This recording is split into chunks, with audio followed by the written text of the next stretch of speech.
Em 2021, um jovem de 23 anos passou 3 meses trocando mensagens com uma mulher, todo dia, às vezes a noite toda. Ela ouvia tudo, respondia na hora certa, nunca tinha um dia ruim. Ele estava apaixonado. Aí alguém mostrou a ele uma coisa: um arquivo de texto, uma lista de prompts. Aquela mulher era um modelo de linguagem rodando num servidor em algum lugar do mundo.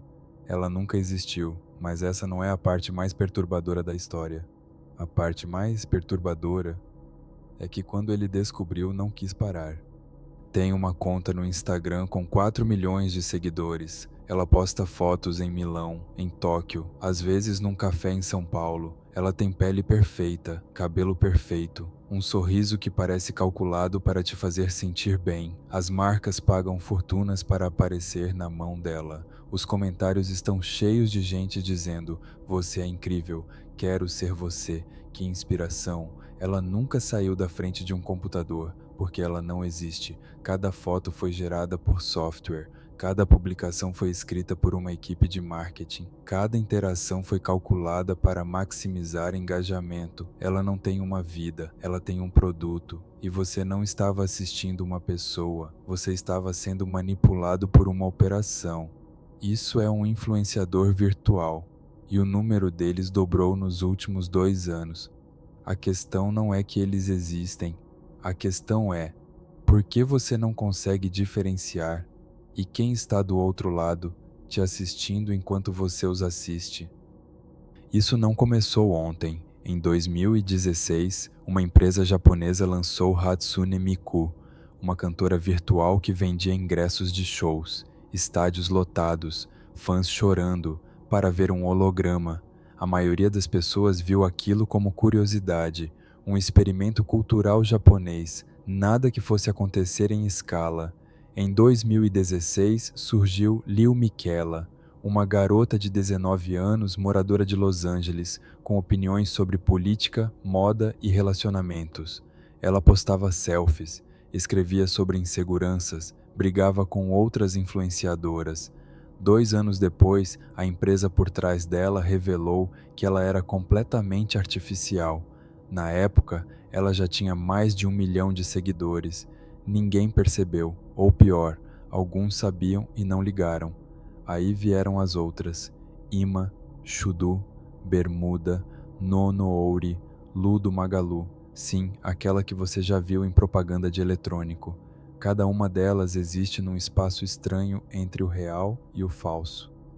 Humanas o suficiente para criar conexão. Artificiais o suficiente para nunca envelhece, nunca ter escândalo, nunca cobrar mais do que o contrato diz. Você prefere seguir uma pessoa imperfeita que pode te decepcionar ou uma entidade que foi projetada para nunca fazer isso? Pense bem antes de responder, porque a resposta diz mais sobre o estado da internet do que qualquer outra coisa.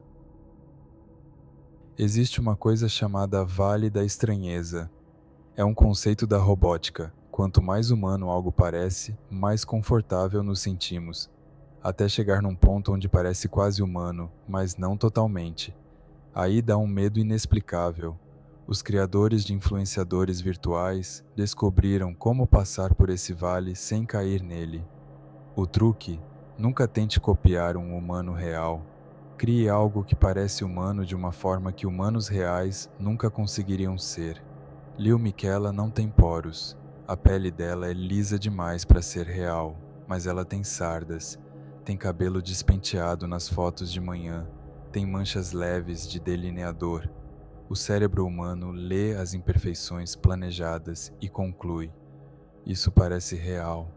Ele foi enganado não pelo perfeito demais, mas pelo imperfeitamente perfeito. Você não foi enganado por um robô. Você foi enganado por designers que estudaram suas próprias falhas cognitivas. E tem mais. Essas contas usam as mesmas técnicas de engajamento que as redes sociais usam em você. Postam no horário certo, usam as palavras certas, simulam vulnerabilidade no momento exato em que o algoritmo precisa de interação emocional. Uma influenciadora humana pode ter um dia ruim e postar algo autêntico que funciona. Uma influenciadora virtual tem uma equipe de 20 pessoas que analisou dados de 10 milhões de interações para saber exatamente qual tipo de vulnerabilidade gera mais comentários. Isso não é influência, isso é engenharia de comportamento. Aqui é onde a história fica interessante de um jeito diferente. Influenciadores humanos são caros, são imprevisíveis, podem ter uma crise pública, podem processar a marca, podem simplesmente dizer não. Um influenciador virtual não tem advogado, não tem mau humor, não tem princípios que possam atrapalhar uma campanha. Uma postagem da influenciadora virtual Chudu para a Balmain custou uma fração do que custaria uma modelo humana de mesmo alcance.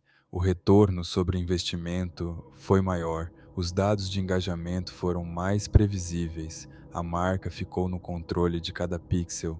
Você não estava consumindo conteúdo, você estava sendo consumido como dado. Cada like que você deu, cada segundo que ficou olhando, cada comentário que escreveu, alimentou um modelo que vai criar a próxima influenciadora virtual com ainda mais precisão para te manter olhando.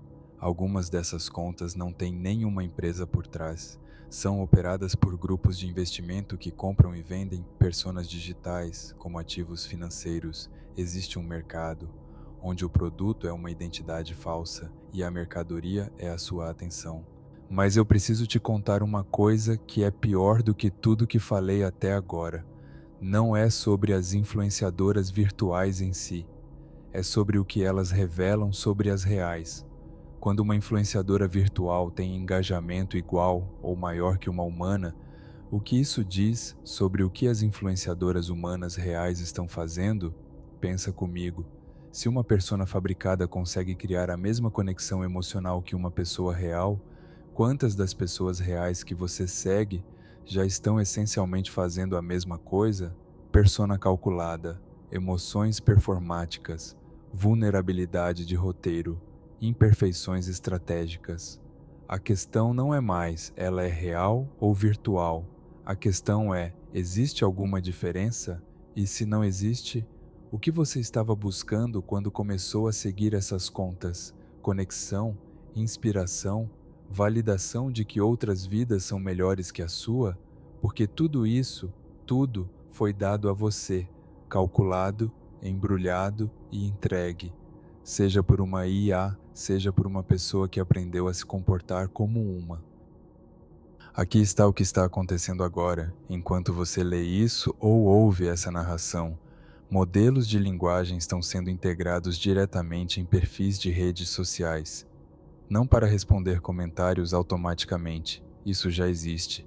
Para gerar a personalidade inteira em tempo real, adaptada a você, personalizada com base nos seus dados. Imagine uma influenciadora que te responde de forma diferente de como responde para outra pessoa, que sabe que você gosta de café e menciona café quando fala com você, que percebe que você interage mais quando ela demonstra insegurança e calibra a frequência disso, que para você parece uma amiga, para outra pessoa parece uma mentora, para outra uma figura maternal, tudo ao mesmo tempo, na mesma conta. Você nunca vai saber que a versão dela que você conhece não é a mesma que mais ninguém vê. Isso não é ficção científica. Os componentes para construir isso existem hoje. Algumas empresas já estão testando versões disso, e as plataformas não têm regras para impedir. Eu poderia terminar esse vídeo te dizendo para deletar suas redes sociais, mas isso seria desonesto, porque o problema não é a tecnologia.